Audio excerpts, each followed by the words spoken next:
So while Jay Powell moved the market, it was comments really by Janet Yellen over the last 2 days that have piqued my interest the most. The Treasury Secretary made a lot of comments and assumptions that really don't jive with facts and data that at least I've researched. In fact, the biggest bombshell is that the White House is looking to bypass the Senate, ignore the Constitution.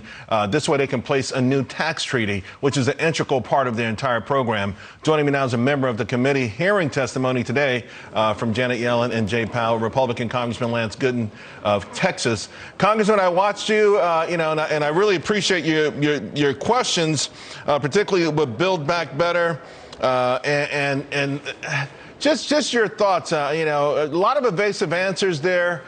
Were you convinced at all that anybody believed that this Build Back Better does not add to the deficit and that it's paid for?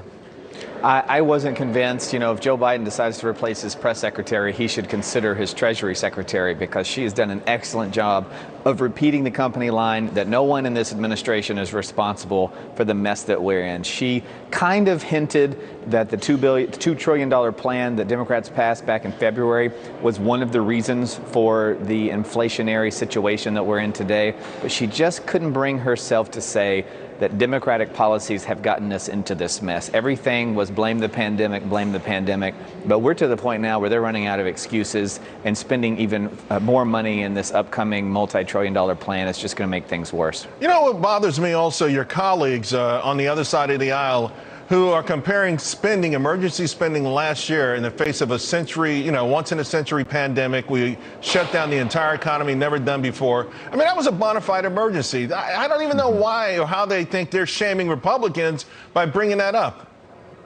Yeah, I don't know that either.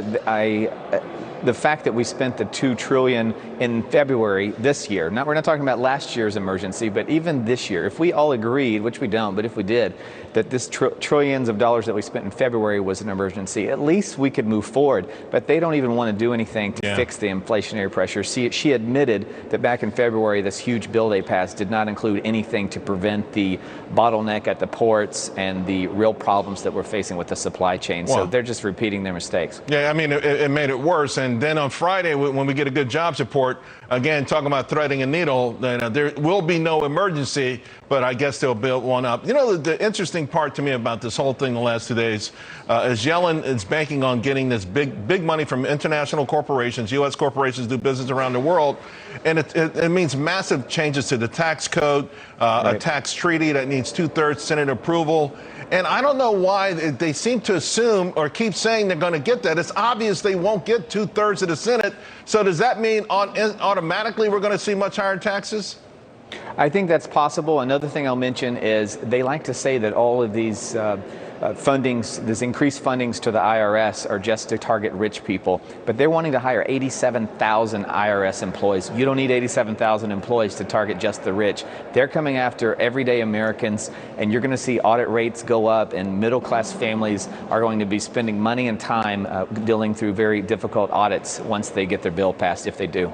87,000 IRS agents. You did bring up the fact that it's going to take a while to get them all skilled up, and it's going to be an unmitigated disaster. We've got our first detected case of Omicron here in America. What do you think? I mean, it's early, obviously. Markets pulled back on the news. We're just hovering above the plus line, but we're not collapsing. What do you think happens with that, and how much of that will be used to push through perhaps some more quote-unquote emergency measures?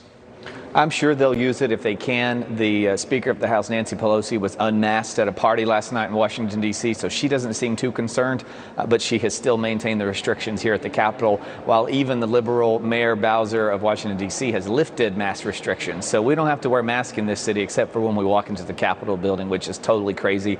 I wouldn't put anything past them, and I suspect if this variant does in fact seem severe, that Democrats will use that as an excuse to push further tramplings of our Constitution down the throats of Americans. Well, I think even the most staunch advocates of big government know that America is rejecting this idea of any more lockdowns. So we'll see what happens. Congressman Gooden, good work today. Appreciate watching you.